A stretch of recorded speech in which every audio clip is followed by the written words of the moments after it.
Before the clock strikes midnight, before the last light flickers out, before you pull the covers just a little tighter and tell yourself there's nothing hiding in the dark, I need you to listen carefully.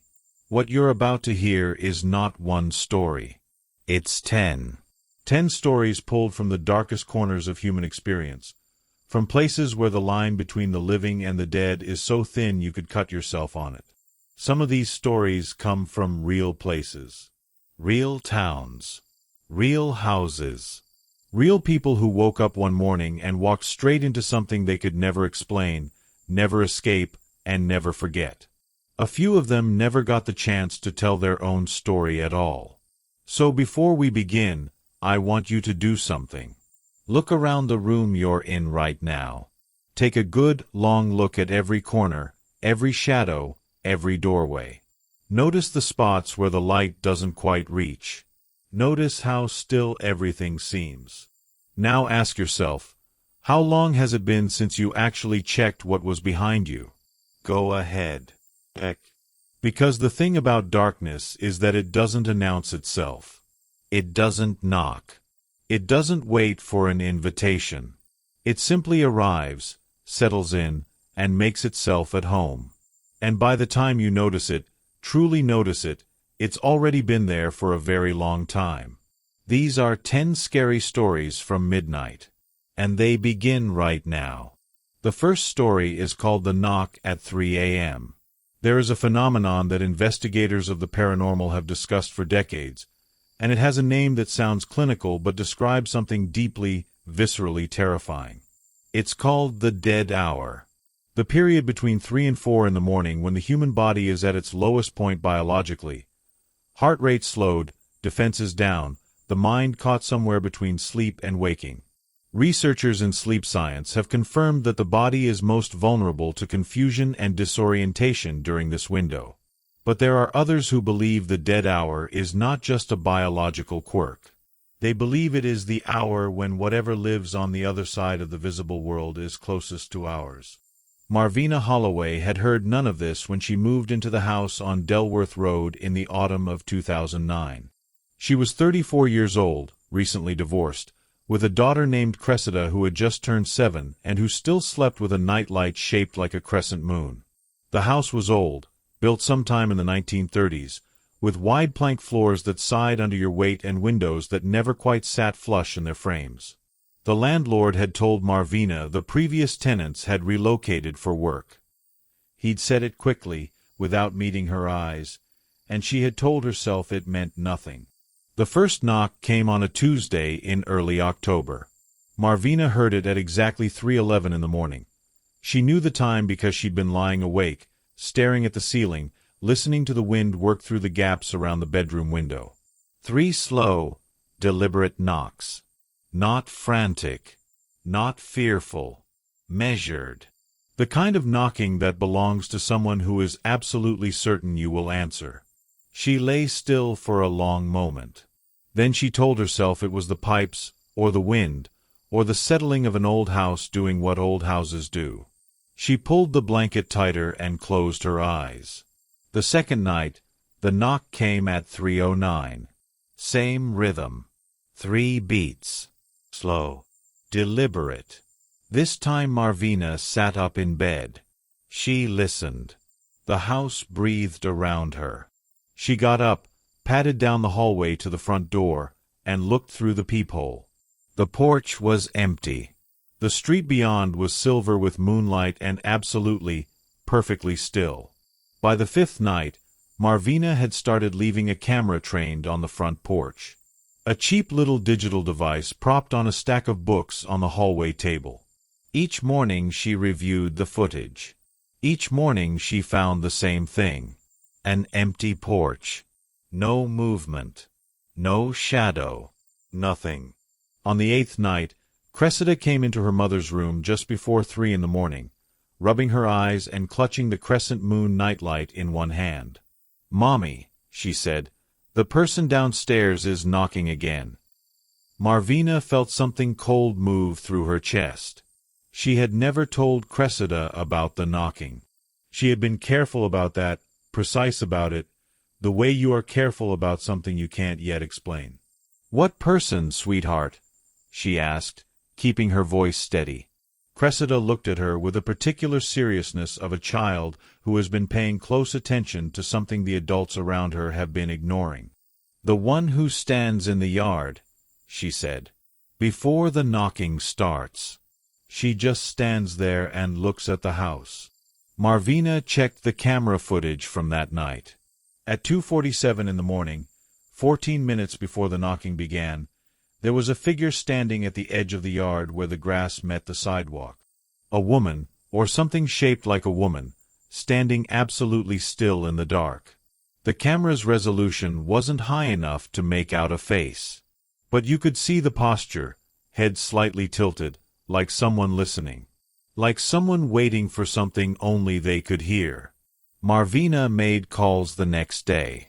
She tracked down 3 previous tenants through public records and online searches. 2 of them wouldn't speak to her at all. The third, a man named Octavius Preen who had lived in the house for 8 months in 2004, agreed to meet her at a coffee shop 20 miles from Delworth Road. He arrived looking like a man who hadn't truly slept in years. He told her that he had also heard the knocking. He had also found the figure on the camera. He had made one mistake that Marvina, by some grace, had not yet made. He had opened the door. He wouldn't tell her what he'd seen when he opened it. He said only that there are some images the mind takes a photograph of that it cannot destroy, cannot file away, cannot survive looking at more than once.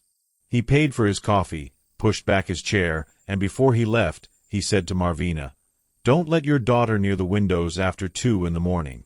And whatever you do, don't knock back." She didn't sleep that night. She lay in the dark listening, and at 3:07 the knock came, 3 beats, slow and patient as stone. And without understanding why, without making a decision she could consciously name, Marvina's fist rose from beneath the blanket. Hovered there in the dark air above her bed. Trembling. She didn't knock back.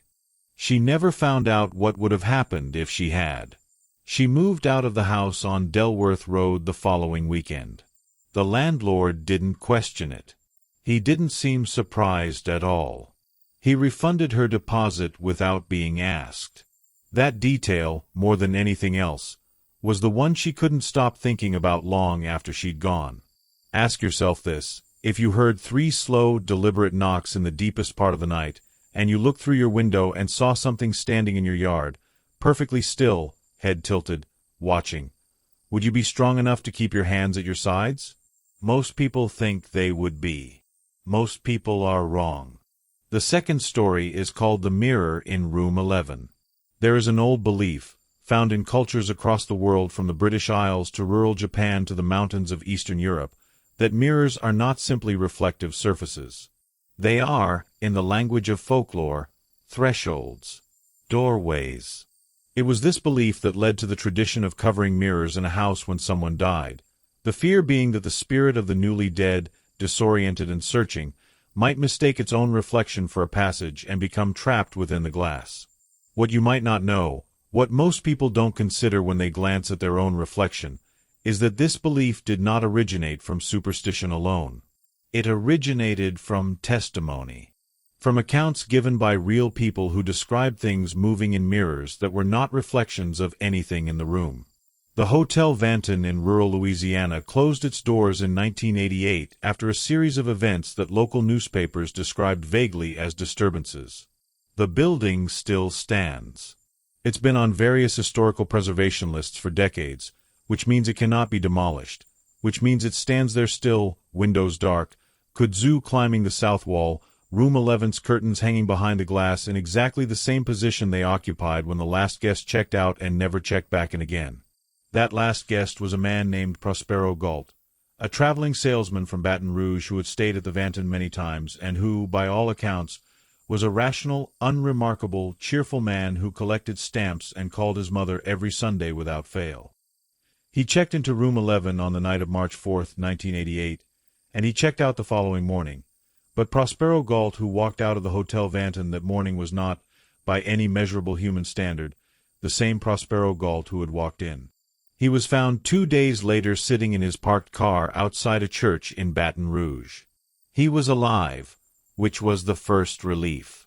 He had not eaten or drunk anything in the time since he'd left the hotel, which was the second concern. When the police officer who found him tapped on the window, Prospero turned to look, and the officer later stated in his report that the look in Prospero Galt's eyes was not the look of a man who had been sitting in a car for 2 days. It was the look of a man who believed he was somewhere else entirely and was profoundly confused about why someone was knocking on his window. At the hospital, Prospero said very little for the first 24 hours. On the second day, he asked for paper and a pen. He wrote 8 pages of notes in a handwriting that his mother, when shown them, said did not look like his. Not in the way handwriting changes when you're ill or exhausted. In the way handwriting looks when it belongs to someone else. The notes described what had happened in room 11. Prospero had gone to bed at his usual time, around 10:30. He had woken in the night. He didn't know what time. The clock on the nightstand wasn't working, to a sound he described as breathing. Not his own. The breathing of someone standing very close. He'd turned on the lamp beside his bed and found the room empty. But the mirror above the dresser, a large, age-spotted rectangular mirror in a wooden frame, was showing him something that required a moment to process. It was showing him the room. But the room in the mirror was different. The bed in the reflection was made, not slept in. The lamp was off, though the lamp beside him was on.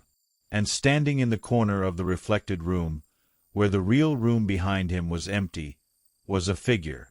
A man. Standing with his back to the mirror, facing the reflected wall.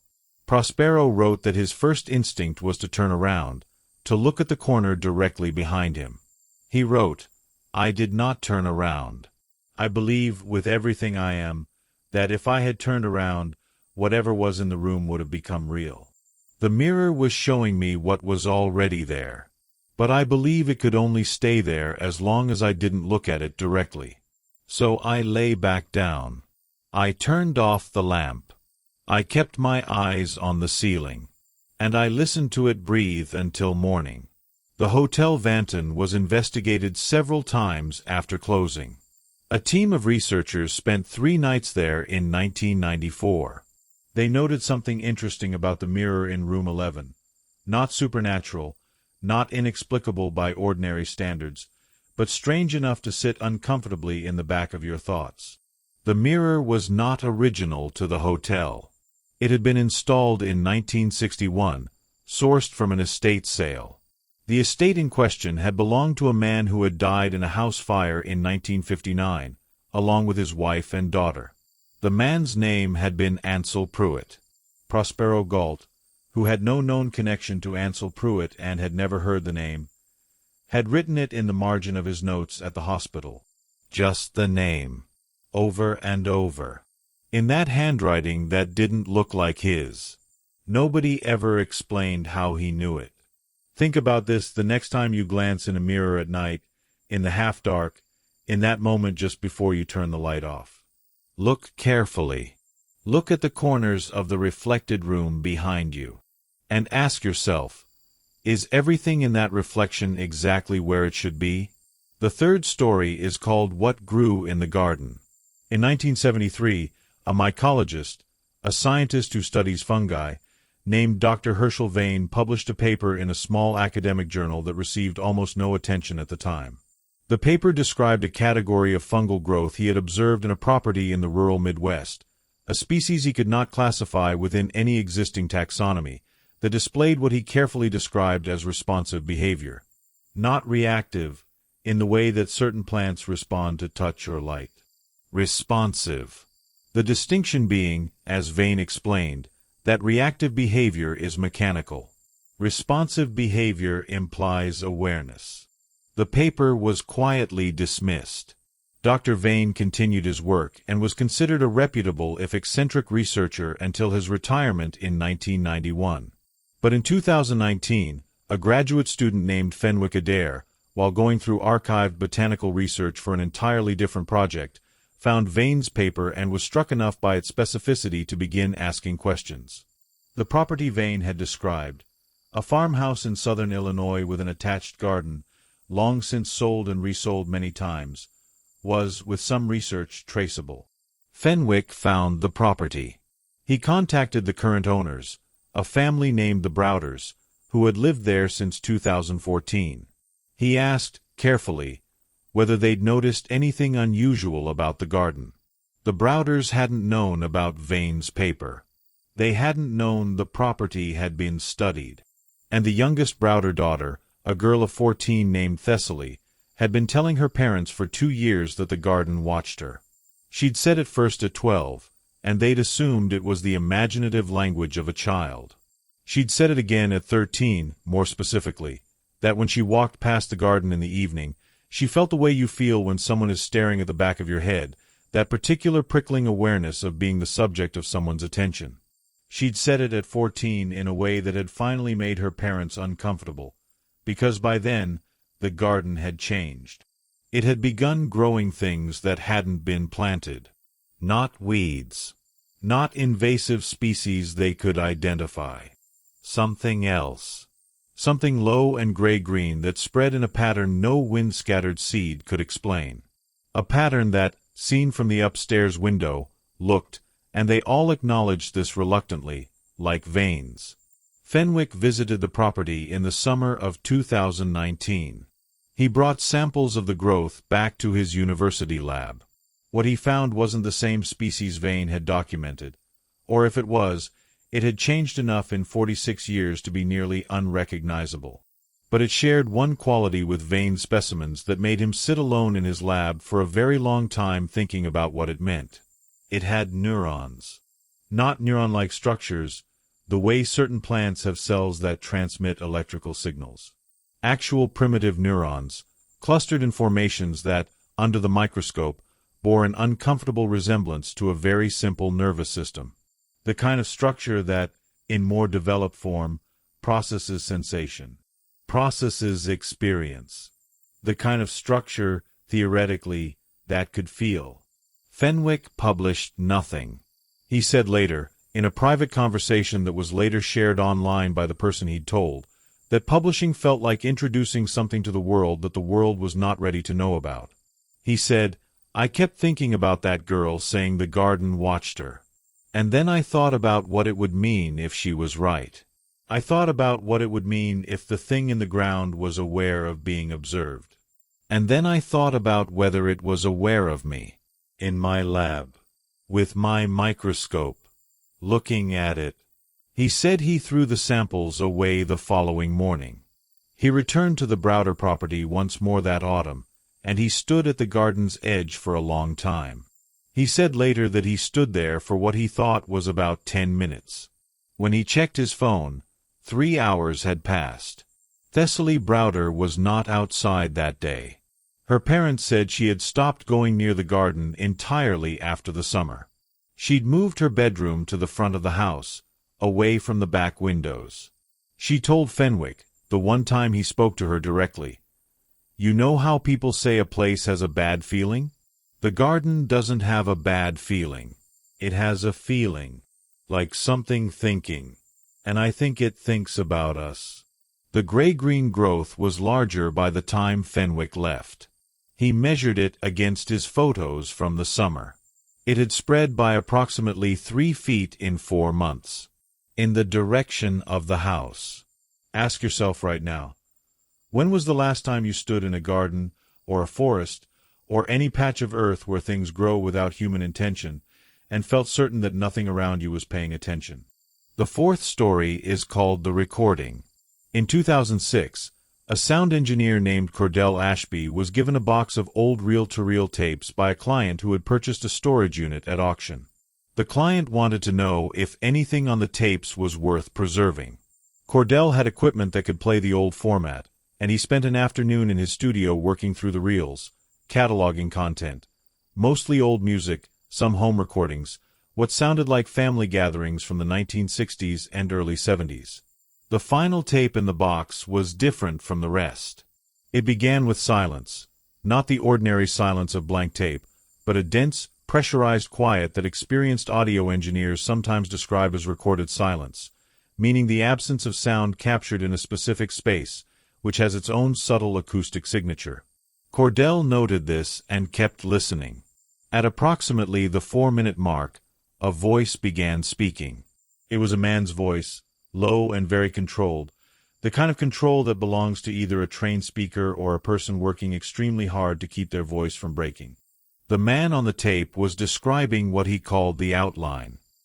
He described it as something he had become aware of in his house gradually, the way you become aware of a sound only when it stops, by noticing its absence once it had been present long enough. The outline, he said, was visible only in peripheral vision, and only in certain light, and only when he was alone. It was the suggestion of a shape, the edge of something that had volume and height and a roughly human configuration. He said he had seen it first in the hallway outside his bedroom and had assumed it was a trick of his eyes. He had seen it second at the far end of the living room while he was watching television. He had seen it third directly beside his own bed, in the hour before dawn, and on that occasion he had not assumed anything. He described over the course of the recording, which ran for just under 30 minutes, a progressive deterioration of his sense of safety in his own home. He described the outline becoming incrementally more defined, no longer just a suggestion, beginning to acquire detail. He described the feeling of it not as terror, he was specific about this distinction, but as wrongness. Profound, bone-level wrongness, the way a smell can hit you before your brain has identified it and your body has already started recoiling. Near the end of the tape, his voice changed slightly, became even more controlled, which paradoxically made it more frightening, because you could hear the effort that was costing him. He said, "I've been making this recording for 3 nights. I play it back each morning to be certain the words are still mine. I've been told that when they're close enough, they start to change things. The way things look, the way things sound. I need to be certain the recording is still my voice." He paused for a long moment. Then he said, "It's in the room with me right now. I can see it in the corner. I'm not going to look directly at it. I'm going to keep talking until morning." The tape ended there. Cordell Ashby sat in his studio for several minutes without moving. Then he did what you would probably do. He rewound the tape and listened again, this time with his full professional attention, listening for signs of production, an actor's vocal technique, studio acoustic treatment, any of the 1,000 subtle markers that distinguish a performance from an authentic recording. He found none. What he found instead was something that made him stop the tape a second time and sit in his studio for rather longer. In the recorded silence at the beginning of the tape, before the voice began, there was something else. Barely there. Below the threshold of casual listening, audible only on a professional monitor with the gain pushed high. It was a breathing sound, slow and quite steady, and entirely inconsistent with the breathing of someone about to speak. It was in a different part of the sonic field than the voice that came later. It was not the same person. It sounded, Cordell later wrote in the notes he kept about this case, like something that didn't breathe because it needed to, but knew that it should. The storage unit had been registered to a man named Phineas Colgrove. Nobody by that name appeared in any records Cordell could find after 1971. The 5th story is called The Last House on Aldermore Street. There is a house in a small town in the English Midlands that local children have avoided for as long as anyone alive can remember. This is not unusual. Most neighborhoods have their version of the house children don't approach, the house adults talk around rather than about, the house that features in local legends with an intensity disproportionate to anything that can be officially documented. What is unusual about the house on Aldermore Street is that the avoidance behavior among local children was documented by a sociologist in 1984 as part of a study of children's spatial psychology in urban environments. The sociologist, a woman named Dr. Philippa Crane, noted in her study that children as young as 4 years old, who had no verbal explanation for their reluctance, who in many cases lived nearby and had been on the street their whole short lives, consistently crossed to the opposite pavement rather than walk past the house's gate. When asked why, the older children used language, "Dark in there, the ground feels wrong, it doesn't sound right," that Dr. Crane found notable for its consistency. The younger ones, the 4- and 5-year-olds, simply pointed at the house and began to cry. In 1991, a man named Broderick Fell purchased the property at a significantly reduced price, moved in with his wife Isolde and their adult son Kevin, and spent the first 3 months doing what sensible adults do: ignoring the stories, making improvements, painting walls, laying carpet, replacing the windows that had been boarded for years. He described the early months as unremarkable. The house was old, drafty, badly maintained, but structurally sound. Nothing happened that he couldn't explain. He slept well. He ate well. He told the neighbors who expressed concern that he found the house quite pleasant, actually, and couldn't understand what all the fuss was about. He said that in January of 1992, by March of that year, Broderick Fell had lost 14 pounds, was sleeping an average of 2 hours per night, and had developed what his GP described in clinical notes as a fixed, persistent conviction that the house contained something he had not yet found. Not an intruder. Not an animal. Something that had been there long before he arrived, and that had, in his words, not yet decided what to do with him. His son Kevin was the first to leave. He told his parents he was going back to live with friends in the city, and he gave no reason for the speed of his departure. One weekend he was there, the next his room was empty.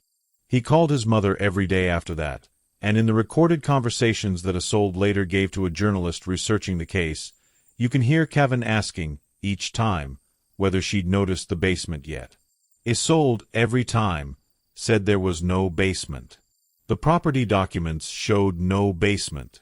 Kevin said nothing in response to this. He just went quiet in a way that carried weight. Broderick found the door in April. It was behind a section of new carpet he had laid himself in the front hallway. Not a hatch, a door, set horizontally into the floor, with iron hinges that had not rusted and a latch that opened smoothly. A basement that appeared on no property document, that no builder had registered, that the previous owners either hadn't known about or hadn't mentioned. He went down with a torch. He came back up 11 minutes later, put his coat on, and drove to his son's flat in the city without calling ahead. He never went back into the house. Isolde stayed for another 6 weeks alone, and she later said that those 6 weeks were the most peaceful of her time in the property. Whatever had been unsettling the house, she said, had followed Broderick when he left. She had felt it go. She described it as the feeling of a held breath being released, as if the house itself had been waiting for something, and now it had gone after it. When she finally left and the house was sold, the new owners sealed the basement door with concrete before moving anything in. Nobody asked them to. They said it simply seemed like the right thing to do. They said they didn't need to see what was down there. They said something about the quality of the air at the bottom of those stairs had told them all they needed to know. Ask yourself, have you ever been in a house, a friend's house, a rental, somewhere you were visiting, and felt, in a way you couldn't account for and wouldn't repeat aloud, that the house was aware of you? Not in a metaphorical sense. Literally aware. Watching. Waiting. Deciding. The sixth story is called 47 Minutes. On September 14, 2001, a woman named Eula Baptiste went missing from her home in coastal Maine. She was 51 years old, lived alone, had no history of mental health difficulties or substance use, had a job she was known to be happy in, friends she saw regularly, family she spoke to weekly. Her car was in the driveway. Her purse was on the kitchen table.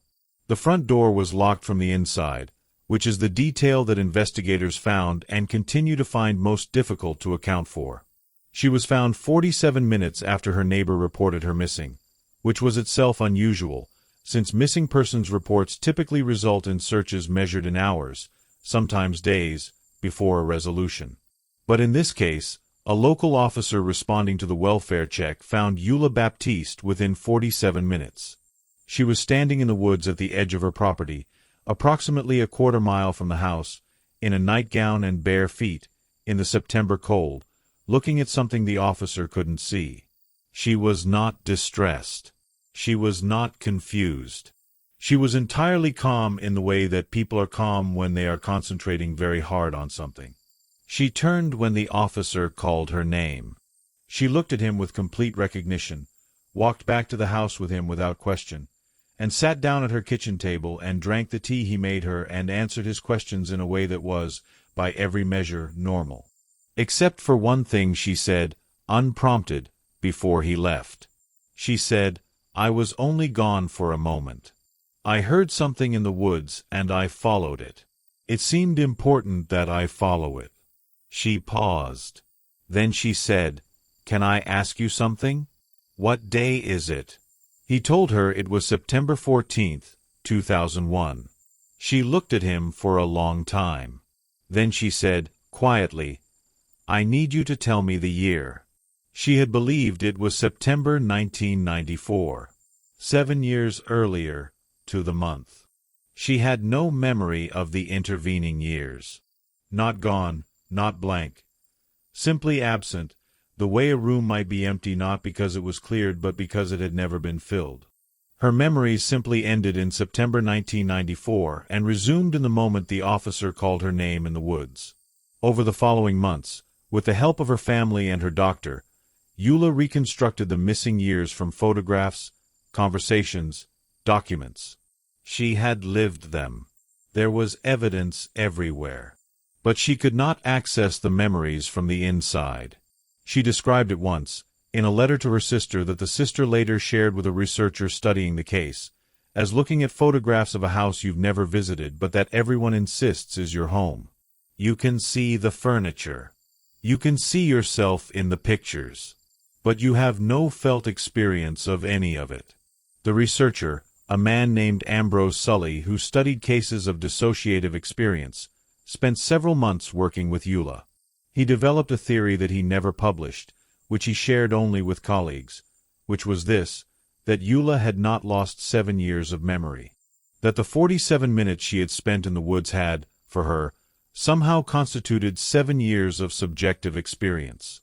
That whatever she had followed into the trees had taken her somewhere, not physically, not verifiably, but in some dimension of experience that no existing framework could adequately describe. And that the version of Eula who walked out of the woods was not missing 7 years of memory. She was missing 7 years of self.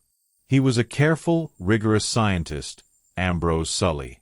He didn't use language like this publicly. But in a private journal that surfaced after his death, he wrote, "I believe she went somewhere. I believe she was shown something. I believe whatever showed it to her took something in exchange.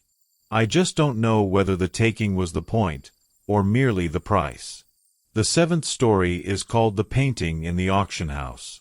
Art has always attracted stories of the uncanny, and most of those stories, when examined closely, collapse into the ordinary.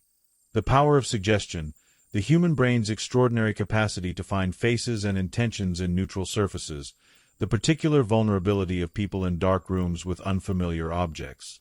Most of those stories. Not all. In 2003, an auction house in Edinburgh, Scotland, acquired a large collection of mixed-period artworks from an estate sale. The collection was unremarkable by most measures.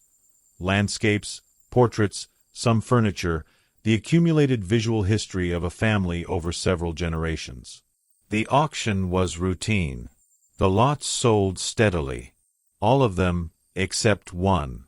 The painting that didn't sell was a large oil on canvas, approximately 4 feet by 3 feet, depicting a landscape, a flat, gray-green field under a heavy sky, with a single structure visible at the distance, which might have been a barn or might have been a church, the brushwork being loose enough to frustrate certainty.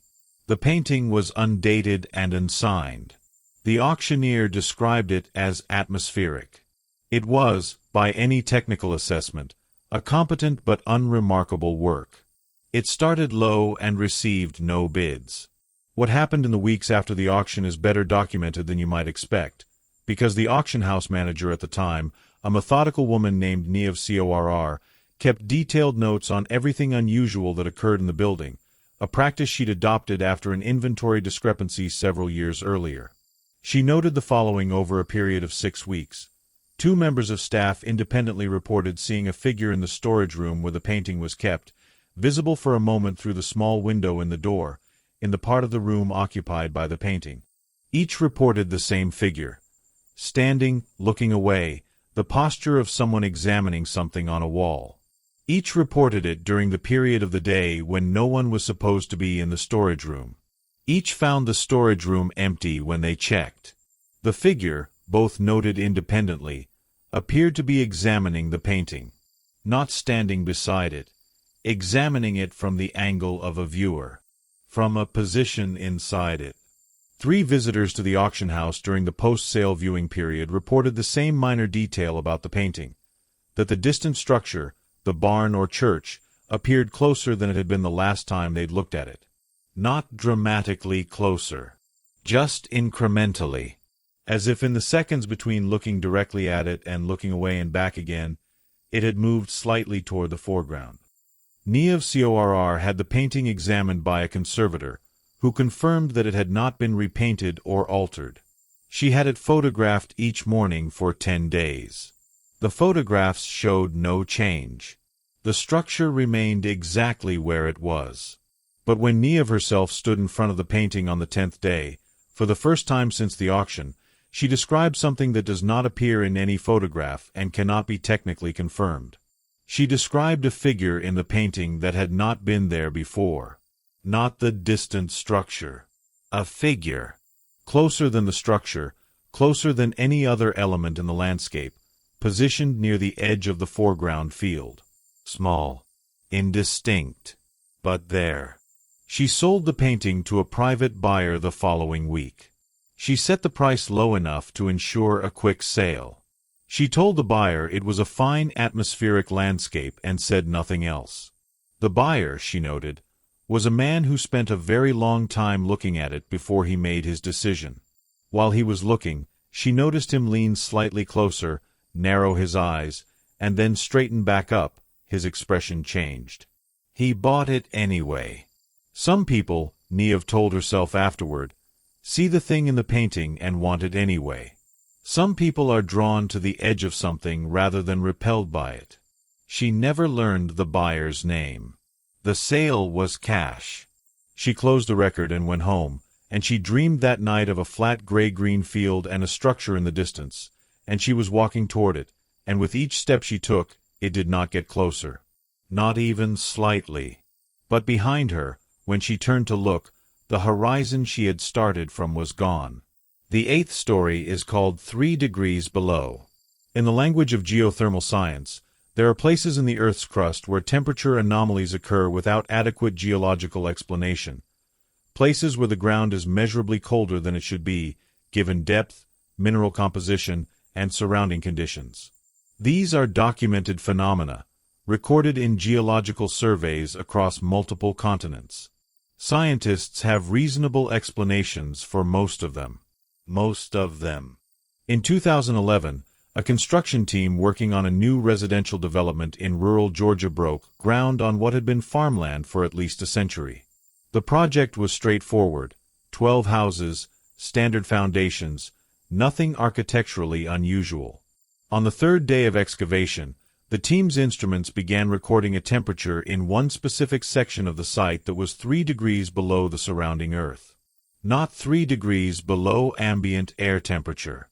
3 degrees below the surrounding soil at the same depth, soil that was itself already cold, being late autumn. 3 degrees is a small number. But in geothermal terms, at that depth, with no geological feature to account for it, it was a large anomaly. The project geologist flagged it. The site foreman had it noted in the record and continued excavation. What they found at the site of the anomaly was not a geological feature. It was a room, not a modern construction. The materials dated, when later examined, to the mid-1800s. A small room, roughly 6 feet by 8 feet, lined with fitted stone, with a timber ceiling that had partially collapsed inward over time. No entry point could be identified from above. The room had apparently been built from within and then sealed. Inside the room were four things: a chair, a table, a lantern that still contained oil, and a journal, leather-bound and remarkably well-preserved given its age, which the cold of the anomaly had apparently helped protect from full deterioration. The journal was examined by a university archivist and dated to approximately 1847. The handwriting throughout was consistent. One author. The content of the journal was, in the archivist's words, coherent, articulate, and deeply troubling in ways she found difficult to specify. The journal's author, who never named himself, described building the room specifically to contain something. Not to contain himself within the room, to contain whatever was following him. He described it as a cold. A cold that didn't belong to the weather, a cold with presence, with direction, that tracked him across fields and through buildings, and that he had learned, by the journal's final entries, had a specific relationship with enclosed spaces, that had diminished in open air, strengthened in enclosed ones, and that by giving it a room of its own, he believed he could draw it in and seal it there. The final entry in the journal was dated March 1847. It read, in full, "I am going to close the door now. If I'm right, it will follow the cold in. If I'm right, I won't come back, and that's fine with me. If I'm wrong, I'll be back for the journal in the morning." The date of this entry was March 14th, 1847. Nobody came back for the journal. The construction project was halted for 3 months while the room was assessed. When work resumed, the cold anomaly had moved. Not dissipated, moved. It was now registering 30 feet to the northeast of the original site, toward the section of the development where the first foundations were already poured. The project geologist noted this in the record without comment. The site foreman requested a transfer to a different project the following week. The development was completed on schedule. The houses were sold. The families moved in. In 2014, 3 of the 12 households reported independently to their local utility company that there was a cold spot in one room of their house that their heating system could not address. The utility company checked the heating systems and found them functioning normally. The cold spots, in all 3 cases, were in the same northeast corner of whichever room they occupied. The utility company logged the complaints and closed the reports. The cold went somewhere. The question is whether it knew where it was going. The 9th story is called The Call. In the summer of 2017, a woman named Delphia Rouse received a phone call from her sister, Margot. This was unremarkable in itself. They spoke often, lived 2 states apart, were close in the particular way that adult sisters can be, easy and honest and familiar. The call was ordinary for its first few minutes. Then Margot said something that made Delphia set the phone down on the kitchen counter and stand looking at it without touching it for almost a full minute. Margot, on the phone, said, "I'm calling because I need you to know that I'm not afraid. I need you to know that when it happens, I want you to be all right. I need you to know that I love you and that where I am now is not a terrible place. It's just different. You can't quite feel things the same way here. But you can still love. That stays." Delphia picked the phone back up and said her sister's name. Margot said, "Don't cry, Delaware. This is the good call. This is the one I got to make." And then the call ended. Delphia immediately called Margot's number back. No answer. She called the landline at Margot's house. No answer. She called Margot's husband, Fawn.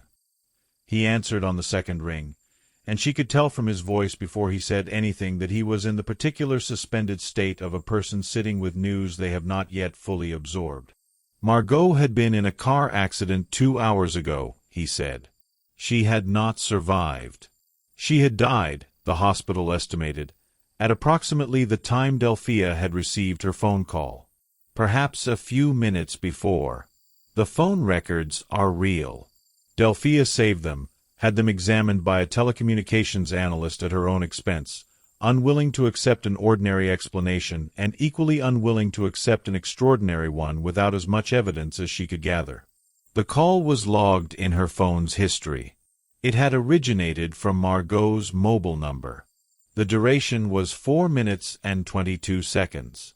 The telecommunications analyst found nothing technically anomalous about the call. The signal had originated from Margot's phone, which was recovered from the crash site. It had not been damaged. There is a body of informal research, largely ignored by mainstream science, that catalogs what are called phone calls from the dead, instances where people report receiving calls from individuals who have died around the time of the call. The calls are typically characterized by certain qualities: a slightly hollow or distant sound quality, subjects that are personal and precise, a sense of urgency or completion, and an ending that is abrupt rather than gradual. Most are explained by mistake, wrong timing, faulty memory, grief-distorting recollection. But there is a subset of cases for which no ordinary explanation has been satisfactorily offered. Cases with phone records. Cases with witnesses. Cases with timestamps that place the call at or after the moment of death. Delphia never found a satisfying explanation for what she received.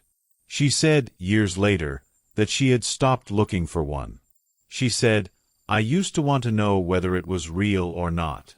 Whether there was a mechanism, a reason, something scientific I could understand. Now I just think, whatever it was, whatever sent it, it was kind. It was the kindest thing. And I don't think I need to understand everything that is kind." Ask yourself, if you got a call like that, if the voice on the other end of the line was someone you loved, saying what Margot said, would you spend your life trying to explain it? Or would you hold on to what it meant and let the mystery be? The 10th and final story is called The Thing That Waits at Midnight. We've arrived at the last story. The one that has been waiting its turn since the beginning. Since before the first knock, before the first mirror, before the first cold spot moving through the dark. This final story is not like the others. It doesn't belong to one person or one place. It belongs, in some form, to almost everyone who has ever been alive and awake at the deepest hour of the night with a sense that something, somewhere, is paying very close attention.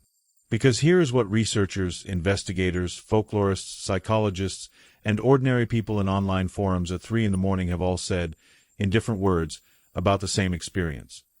There is something about the hour of midnight, and the hours that descend from it into the black water of the early morning, that does not feel neutral.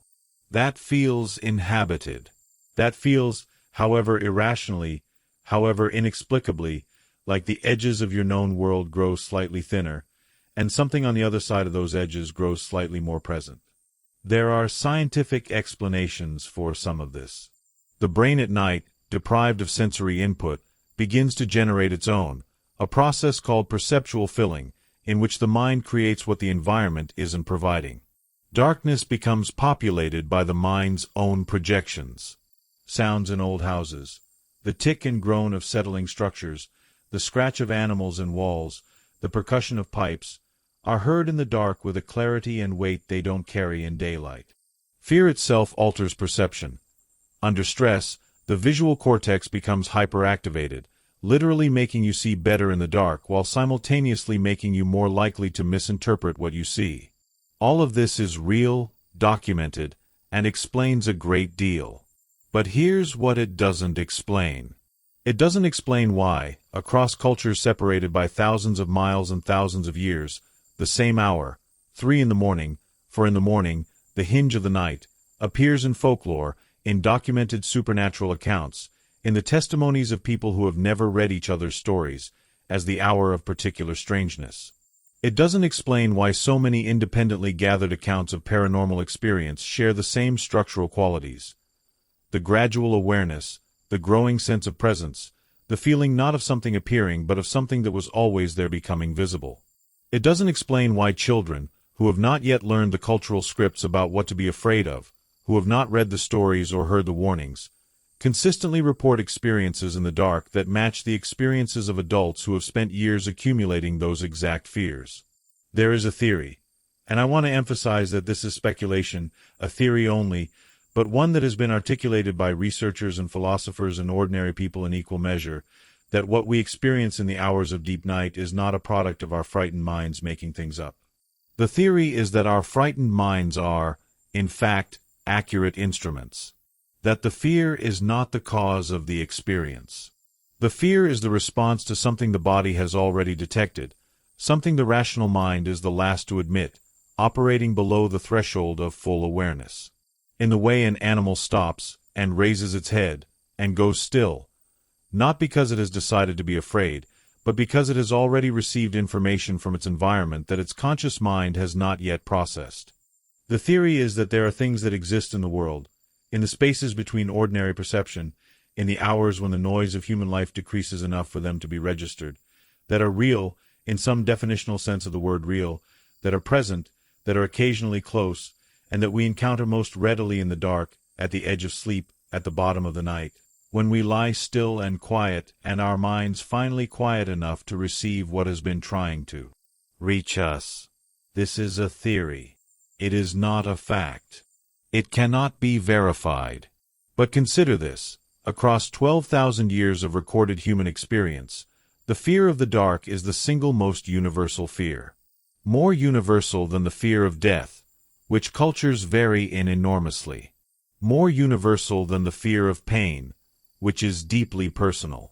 The fear of the dark, the specific, instinctive, physical fear of what might be present in darkness, appears in every culture, every era, every age group. Evolutionary psychologists say this is a survival adaptation, the ghost of ancestral nights when real predators moved in the dark and being afraid of it was the difference between living and dying. But here is the question. Here is the thought that has kept people awake long after they should have slept, and it keeps coming back to me as I sit here telling you these stories. What if the fear of the dark isn't a memory of a past danger? What if it's a warning about a present one? What if the thing our ancestors were afraid of in the dark was not the lions, not the wolves, not the physical predators of the prehistoric night, but the same thing we're still afraid of when we wake at 3 in the morning and feel, with absolute certainty, that the room around us is not empty? What if we have been afraid of exactly the right thing all along, and we just haven't managed to name it yet? Here is what I want you to think about as we come to the end of this. All 10 of these stories, the knock, the mirror, the garden, the recording, the house on Aldermore Street, the 47 minutes, the painting, the cold, the call, the thing that waits, they share something. Not a location, not a time period, not a demographic. They share a quality of encounter. In every one of them, something was present before it was noticed. In every one of them, the awareness came gradually. A growing sense, an accumulating detail, a slow movement from dismissal to certainty. And in every one of them, the person at the center of the story reached a moment where they had to make a choice about whether to look directly at what was there. Some of them looked. Some of them didn't. The ones who looked mostly wished they hadn't. But here's the thing, and this is the part that stays with me, the part one think about when the hour gets late and the house gets quiet. The ones who didn't look weren't necessarily spared the experience. Eula Baptiste went into the woods whether she intended to or not. Broderick Fell found the door whether he was looking for it or not. Marvina Holloway's daughter had already been watching from her window while her mother lay thinking the house was quiet. The encounter happens. The awareness arrives. You don't get to choose whether you notice. You only get to choose what you do next. And right now, in this moment, in whatever space you're listening in whatever light or dark surrounds you, I want you to notice something. How quiet it has become. How far away the ordinary sounds of your life have drifted while you were listening.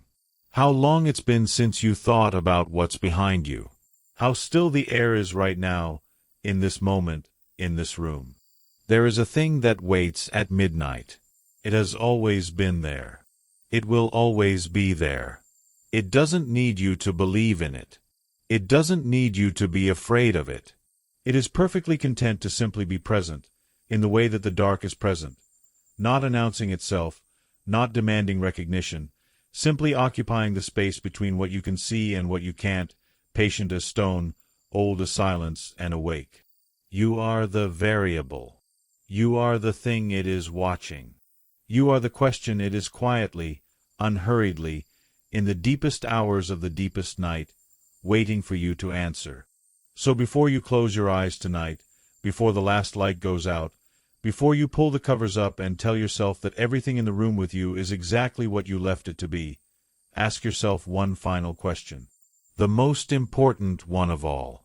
Not what is out there in the dark. Not what made that sound. Not what moved in your peripheral vision just at the edge of where you weren't quite looking. Ask yourself this. How long has it been watching? And how long have you been feeling it? Really feeling it, beneath all the reasons you keep giving yourself, and still telling yourself you're fine. The clock just struck midnight. The stories are done. But the night isn't over yet. And whatever walks in it isn't finished either. Sleep well, if you can.